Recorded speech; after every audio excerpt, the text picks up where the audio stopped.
नमस्कार, good morning, सत श्री अकाल, आदाब। आशा करते हैं कि आप सभी स्वस्थ, खुश और तंदुरुस्त होंगे। ज्योग्राफी बाय एमपी सर में चैनल में आपका हार्दिक स्वागत है। अपनी बात कर रहे थे भारत के अपवाह तंत्र की, और भारत के अपवाह तंत्र में हमने सिंधु नदी तंत्र और गंगा नदी तंत्र के बारे में विस्तार से बात की है। आज अपने हिमालय से निकलने वाली नदियों में ब्रह्मपुत्र नदी की बात करेंगे। तो शुरू करते हैं। ब्रह्मपुत्र नदी, ब्रह्मपुत्र नदी है ये, यानी भारत के हिमालय से निकलने वाली तीसरी नदी है। एक हमने बात की थी जो हिमालय से निकलने वाली सिंधु नदी है, दूसरी अपनी जो गंगा नदी है उसके बारे में, और आज अपने चर्चा करते हैं ब्रह्मपुत्र नदी की। तो ब्रह्मपुत्र नदी जो है, इनके उद्गम स्थल की बात करें तो ये उद्गम स्थल इनका है यानी मानसरोवर। मानसरोवर जो झील है कैलाश पर्वत पे, वहां से इनका उद्गम स्थल होता है। ज्यादातर इनके जो प्रश्न है वो यानी इनके नामों से पूछे जाते हैं। तो यानी इनका जो ग्लेशियर है वो है चेम युंगडोंग ग्लेशियर, यानी चेम युंगडोंग ग्लेशियर से ये निकलती है और तिब्बत के अंदर यहां से निकलने के बाद में ये पूर्व दिशा में बहती है, और पूर्व दिशा में बहते हुए ये यू आकार में होकर के ये भारत में प्रवेश करती है। तो जैसे ये मानसरोवर झील से निकलती है तो निकलने के बाद करीबन ये 1100 किलोमीटर यानी पूर्व दिशा में बहती है, और चीन में इसको कहते हैं यानी सांगपो। ज्यादातर इनके नाम है वो पूछे जाते हैं कि इस ब्रह्मपुत्र नदी है वो अलग अलग स्थानों पे अलग अलग नामों से जानी जाती है, इसलिए अक्सर ज्यादातर प्रश्न इनके यही पूछे जाते हैं कि ये किस नाम से जानी जाती है। जैसे ये भारत में प्रवेश करती है तो ये यानी नामचा बरवा नामक जो यानी पहाड़ियां हैं वहां से ये भारत में प्रवेश करती है। ये महान हिमालय में बहते हुए यानी यहां से बहुत बड़े गार्ज का निर्माण करते हुए यानी नामचा बरवा में मध्य हिमालय में प्रवेश करती है, और यहाँ बड़े गार्ज बना करके ये यहाँ अपने अरुणाचल प्रदेश है यानी अरुणाचल प्रदेश में भारत में ये प्रवेश करती है। और जब ये भारत में प्रवेश करती है तो ये सियांग देहांग के नाम से जानी जाती है, यानी सियांग और देहांग, सियांग और देहांग के नाम से जानी जाती है। और ये सीधी यानी असम में आकर के प्रवेश करती है।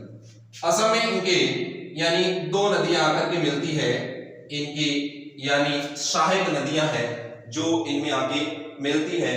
इन नदियों में यानी अपने जो नदी ये बहती है, बहते हुए जैसे ये आती है आकर के ये नदी यानी जैसे इनकी देबांग, ये देबांग नदी है वो, और दूसरी है यानी लोहित। जैसे ये नदियां इनमें आके मिलती हैं तो ये असम में प्रवेश करती है, और असम में इसका नाम हो जाता है यानी ब्रह्मपुत्र। ये ब्रह्मपुत्र नदी के नाम से जानी जाती है। अब जैसे ये ब्रह्मपुत्र नदी यहां से जब बहती है, बहते हुए जब आगे चलती है और चलने के बाद में ये फिर दक्षिण दिशा में आकर के मुड़ जाती है, और दक्षिण दिशा में मुड़ती है तो इसमें एक असम से निकलने वाली, सिक्किम से निकलने वाली एक नदी है वो आकर के इसमें मिलती है जिसका नाम है तीस्ता, जिसका नाम है तीस्ता। ये तीस्ता नदी है वो इसमें आकर के मिलती है, ये इसकी सहायक नदी है। और ये तीस्ता नदी है ये जो निकलती है उस ग्लेशियर का नाम है यानी जेमू ग्लेशियर।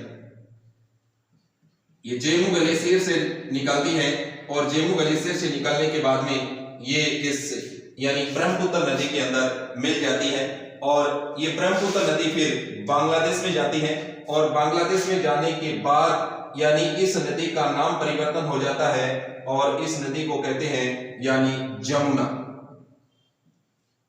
यानी ब्रह्मपुत्र के अंदर इसको कहते हैं जमुना और ब्रह्मपुत्र में जाने के बाद ये ब्रह्मपुत्र नदी ये जमुना के नाम से जब बांग्लादेश में बहती है, आगे चलने के बाद इसमें एक नदी आके मिलती है जिसका नाम है यानी बराक।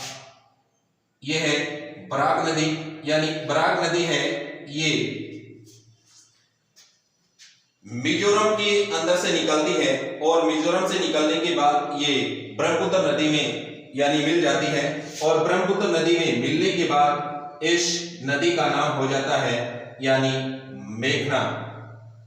ये मेघना के नाम से जानी जाती है और इस बराक नदी को भी मणिपुर के अंदर यानी अपने मेघना कहते हैं। जैसे ये आकर के इसमें मिलती है तो ये मेघना के नाम से जानी जाती है और आगे चल करके ये यानी बंगाल की खाड़ी में बहुत बड़ा डेल्टाओं का निर्माण करती है और जिसका नाम है सुंदरवन डेल्टा, जो विश्व के सबसे बड़े डेल्टा के नाम से जानी जाती है।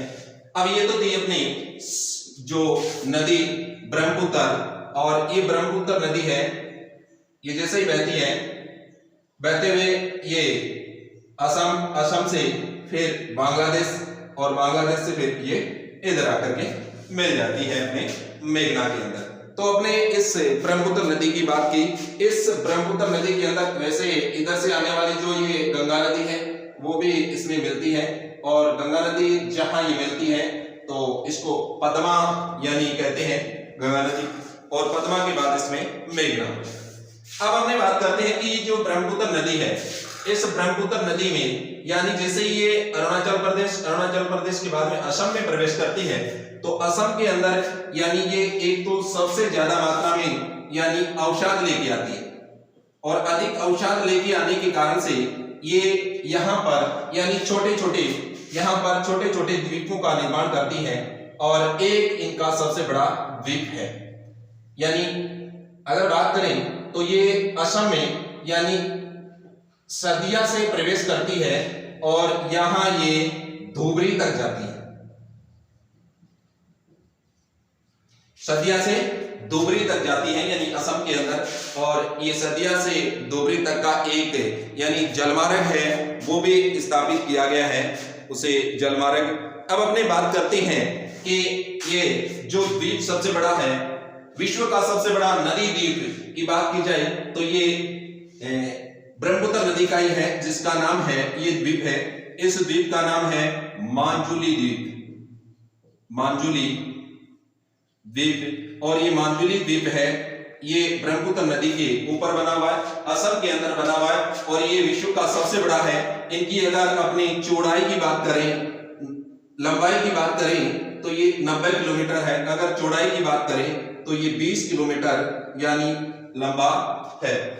20 किलोमीटर चौड़ा और 90 किलोमीटर यानी लंबा ये द्वीप बना हुआ है। ऐसे बहुत सारे इसके अंदर छोटे छोटे द्वीप बने हुए हैं और इसमें एक मानस नदी भी आकर के मिलती है यहाँ पर, यानी मानस नदी और भी बहुत सारी छोटी छोटी नदियां आकर के इसमें मिलती हैं और अधिक से अधिक ये यानी अवसाद जमा होने के कारण यानी यहाँ पर गोपुर का निर्माण भी करती है ये नदी। तो ब्रह्मपुत्र नदी की बात करें तो सबसे ज्यादा मात्रा में यानी अगर लंबाई की बात करें तो सबसे बड़ी भारत की लंबी नदी की बात करें तो लंबी नदी है गंगा, और अगर गंगा नदी है और अपने इनके अबुआ क्षेत्र की बात करें तो अबुआ है क्षेत्र में, अबुआ क्षेत्र में यानी ब्रह्मपुत्र है, ब्रह्मपुत्र नदी आती है। अगर इसी प्रकार से अगर विश्व में बात करें तो सबसे लंबी नदी की बात करें तो नील नदी है, सबसे बड़ी यानी नील नदी है। और अगर अबुआ क्षेत्र की बात करें तो अबुआ क्षेत्र में अपने अमेजन है। अमेजन नदी जो दक्षिणी अमेरिका की है और नील नदी अपनी ये दक्षिणी अमेरिका की है अमेजन नदी और दक्षिणी अफ्रीका की नील नदी है। अब अपने बात करते हैं कि इस यानी ब्रह्मपुत्र नदी है, इस ब्रह्मपुत्र नदी पर कौन कौन से अभयारण्य बने हुए हैं। तो इस पे 2 अभयारण्य बने हुए हैं महत्वपूर्ण। एक है काजीरंगा जो असम का है और दूसरा है यानी मानस अभयारण्य जो जैव विविधता के लिए सबसे प्रसिद्ध माना जाता है। एक अपने बात करते हैं इस तीस्ता नदी पे यानी तीस्ता परियोजना बनी हुई है। तीस्ता परियोजना बनी हुई है। जो तीस्ता परियोजना है वो भारत और बांग्लादेश के बीच विवादित का विषय है और ये नदी यानी यहां से तिब्बत यानी चीन के बाद में ये भारत में प्रवेश करती है और भारत के बाद में ये बांग्लादेश में प्रवेश करती है। तो ये 3 देशों के अंदर यानी बहने वाली सबसे बड़ी नदी है ब्रह्मपुत्र। और ब्रह्मपुत्र नदी है उनका पूर्ण रूप से बहाव है 2990 किलोमीटर है, लेकिन अगर भारत की बात करें तो ये भारत में यानी प्रवाहित होती है 1346 किलोमीटर। इनका यानी प्रवाह क्षेत्र 1346 किलोमीटर है और इनके यानी ब्रह्मपुत्र नदी के ऊपर बसे यानी 2 शहर यानी ब्रह्मपुत्र नदी पर बसे शहर है। उन शहरों में सबसे पहला है यानी गुवाहाटी शहर है, वो भी इसके ऊपर बसा हुआ है। और दूसरा यानी डिब्रूगढ़ इस नदी के किनारे बसा हुआ है। तो ये अपनी ब्रह्मपुत्र नदी है और ब्रह्मपुत्र नदी है ये यानी काफी लंबे चौड़े विस्तार में फैली हुई है और ये 3 देशों के अंदर से बह करके भारत में आती है और यहाँ सुंदर वन डेल्टाओं का निर्माण करती है और अत्यधिक मात्रा में मैंग्रोव वनस्पति पाई जाती है। और मैंग्रोव वनस्पति पाए जाने के कारण इस क्षेत्र को यानी पृथ्वी का यानी गुर्दा या पृथ्वी की किडनी कहा जाता है।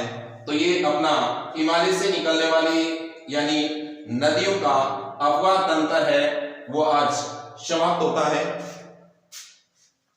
अब अपने अगला जो टॉपिक रहेगा वो रहेगा दक्षिणी भारत की जो नदियां जिसमें प्रायद्वीपीय पठार की नदी हैं उसके बारे में चर्चा करेंगे।